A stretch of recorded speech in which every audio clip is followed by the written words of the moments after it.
folks, I'm Vasel here, and welcome to the Best Of series, where I take a look at companies and tell you my favorite games from each company. Today we're taking a look at a company that no longer exists. That company is berplay. Their tagline was, "The best games you've never heard of," which is kind of ironic considering probably many of you have never heard of berplay. Berplay, I think that went different directions. The owner of berplay started another company called Simply Fun, which was kind of like a Tupperware board game company. I'm not actually sure if how much Simply Fun is still in existence today. They certainly, if they are in existence, they're not on the main board gaming scene, and I'll be doing a separate list for them eventually. But the owner also started Tanga, which I think took up most of his time. So those probably both resulted in the demise of berplay. Berplay hit the scene hard. They came on with like 10 or 13 new board games, which is something I don't think a board game company should ever do. When you come on with all these games, usually you're kind of just shooting out a lot of games, and they're really not going to be that great of games. Or not all of them are. You'll have some really good games mixed, in the mix. berplay did have some connections with Eagle. Many of their assets, I think, were taken by Eagle Griffin Games. You'll see that with some of the games that I'm talking about here. They were based out of Utah. There's a lot of family gaming in Utah because of just what's going on in that region, and so that they really concentrated on that. They even made commercials. You can look them up. They're pretty bad, and this is the Dice Tower saying this. Commercials, there's one where Tongyaki, which is not a great game, where a guy actually sticks a piece in his mouth. You think my component drops are bad? That would make many people shiver. But berplay has games that I do like, so we're going to take a look at them. Here we go. Number 10 is China. Now, China was basically a reskinning of Web of Power. Web of Power was a thing where you were playing cards that could make interconnected different cities and putting advisors in those cities. China was the same thing, except on a map of China rather than over in Europe. And so it worked pretty well. It actually was a slight improvement, although you'll find people who back then would argue to death which one was better than the other.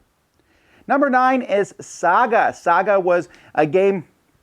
There's a lot of these games where you're putting down people to control areas. It was a little card game, mangafied, I guess. And manga was not really that much into board games when this came out. It was like a unique point. Like, oh, well, that's interesting. This is manga. But the game itself was a fast, simple little game of card control. Number 8 is Sunken City. Now, Sunken City had really unique pieces. I remember when I went to a convention and looked at Sunken City and was just like, wow, because it had blocks, these plastic blocks that you would put all over the board, and then you were walking across these blocks. It was essentially a race where you had to get to this point and collect this and get back, and you would try to mess up your opponent. And the production value was way more than you needed for the game itself, but it was still pretty cool looking. Although sadly forgotten, I haven't seen anyone talk about or play this game in many years, Sunken City. Number 7 is one of the games that Eagle Griffin snagged later on, and that's High Society. High Society is an auction game where you're trying to get lots of things. Each turn you have a bunch of money cards. Everyone has the same set of money cards, and you're bidding on different luxury items. And you want to have the most of them at the end of the game, the most money value, and you win. However, whoever had the least cash at the end of the game automatically loses. Doesn't matter how much money value you have. So to be very cautious when bidding, you want to get a lot of stuff, but you don't want to spend too much of your money. A cool concept, simple game. Number 6 is Spy. There are games I like that are just simple and easy to get into. This Knizia game, which, even though it's not like Lost Cities, has a lot of similarities to how it feels. My wife and I both thought Spy was a great game as you're using cards to put little spy tokens on cards, but it is back and forth play, trying to outthink the other person, light but offers some strategy behind it. I'm really kind of surprised that this one has not been picked up and reprinted by somebody. Then we have Oasis. Now, Oasis from Alan Moon was a game in which you are putting cards out each turn and basically offering them other players so they can play these cards. And they're putting cards out. So it's kind of a weird trading system. Everyone puts cards out.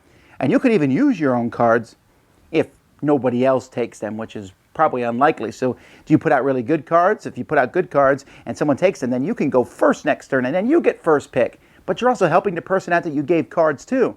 It's a fun concept. And the rest of the game is very abstract, putting camels and different things all over the board. Looks really cool. It's a solid game.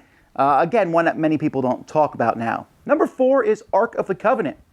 This is a biblically themed Carcassonne variant. And I like Carcassonne, so of course this was going to make my list. This one has the Ark of the Covenant, which would move around and possibly score points. Other than that, it was a very straightforward Carcassonne variant, but I liked it. I liked how it looked. I liked the idea of it.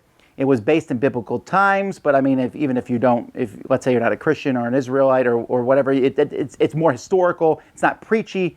It's a really good game because Carcassonne's a good game. Number 3 is a controversial pick, probably, and that's Relationship Tightrope. This is a trick-taking game of sorts, and that works really well for 3 players, where you're playing cards and you're trying to get both pink sticks and blue sticks, and you want to have kind of the most even amount, or you won't want to have any at all, really. But as you're playing these cards, whoever plays the highest pink card and blue card is going to be taking sticks. It's a very interesting concept. It has been done in other themes. And I'm kind of neutral on a Relationship Tightrope theme. It's when men are like this, women like this. It's very stereotypical, right? And it's kind of almost too stereotypical. I looked at it as a ha-ha type thing. But some people really didn't like that. So they rethemed the game to other things. I forget what the other things are. I think one was like a tightrope, basically walking on a tightrope. Either way, the card play for this one is really well done. And there's not many trick-taking games that I think work well for 3 players. Number 2 is Wildlife. Wildlife by Wolfgang Kramer.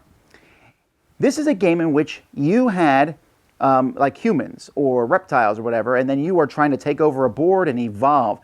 It actually is like a precursor to Dominant Species. Dominant Species probably destroyed anyone ever playing Wildlife, because Wildlife is like a heavy Euro game style where you're putting different things out on a board. It's pretty mean, very involved. I think it's a really good game, and I might play it sometimes over Dominant Species just because it's shorter, but they're very similar in theme. Not necessarily in how they play, because Dominant Species is all about worker placement, and this one's more about card play and putting tiles on the board, but certainly one, if you've never tried it, certainly want to think about Wildlife. And my number 1, this was also picked up by Eagle Griffin, and that's For Sale. For Sale was an amazing game, as you basically bid for different properties. Uberplay really did a great job of the artwork, so good that when Eagle Griffin published it later, they just used the same artwork for the most part. And so there's different residences that are numbered from 1 to 30. You want 30, the space station. You don't want 1, which is a cardboard box. And each turn you're bidding on these, and then you get properties, and then the second half of the game you use these properties to sell them to get checks. It's a simple game, works well from 2 to 6 players. It has 2 different kinds of auctioning in it. It's fast, fun. When people play it, they're like, let's try it again. I've had great success with this one over the years. I'm sad to see that Uberplay is gone off the scene. I like their family-friendly attitude. I thought that they brought over some really good games. They certainly highlighted Wolfgang Kramer with many of his games. And there's even more games that I didn't talk about that are on this list. Some were not good. And again, I think that shotgun approach kind of hurt them in the long run, also that the owner went off and did other things. But for a while, they were a company that people were talking about. And who knows? Maybe we'll see some of these games I mentioned be reprinted in the future. Anyway, I'm Tom Vasel. This has been the Best of series. Tell me your favorite games in the comments below. And this has been about Uberplay. Thanks so much for watching the Dice Tower videos. Find more great videos and reviews, as well as our top-rated audio podcast at Dicetower.com. You can also find other great shows at Dicetowernetwork.com. I'm Eric Summerer, and you've been watching The Dice Tower. The Dice Tower is sponsored by Cool Stuff Inc., where you can find great games for great prices. Cool stuff in stock. Check them out at CoolStuffInc.com.